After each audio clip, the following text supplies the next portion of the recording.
uthi wemakhola angimfuna umuntu osomela ngento angakaze ayibone engake simehlela. Uthi indaba yini yokusukuma ningakaze nifelwe amadoda besenyala abantu abafile. Ningawazi ubuhlungu ababuzwayo. Ngithi wemkhokheli mhlamba uyazi lento okhuluma ngayo ngiyayazi. Mina nginengane yakomalume. Bakhona abancane. Ingane yakomalume wendoda yami. Namhlanje ngumama ezala ngobe umfana. Ngumama ezala ngene crossa.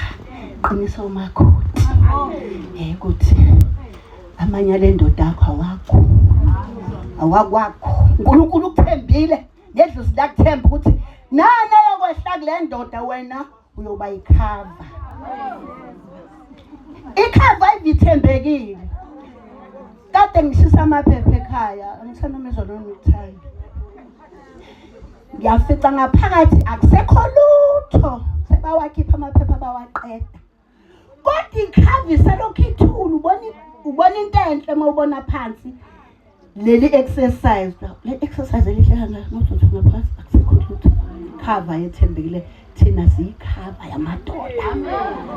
Ungaba ikhohlakele vela amaningi. When it comes to ukukhokha. Hayi ikho ke elungile. Osuke nelungile isizosheshe ihambe. I'm so sorry to Amen bancane. Sebekhulumile ufakazi.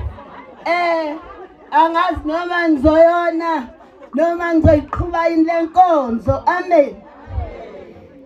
Luthunyazi angifuni ukukhuluma sokukhulunyiwe. Luthunyazi kufike omama abathathu benkonzo engibona amaNazaretha.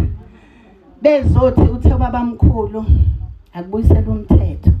Nango lo mkhokhelo strict. Uthi ngizosizwa yini amaNazaretha ukuthi umthetho ubuyele komdala. Kusazolunga mawubuyela mangenibuka. Angathi baningi abazohlubuka ngcono ngihlale phansi. Kodwa kusiwa wami lo mthetho engizokhuluma ngizodlulisa umthetho athe uNkulunkulu awudluliswe. Amen. Siya January. Yeyo powder pants. Henfane nathi.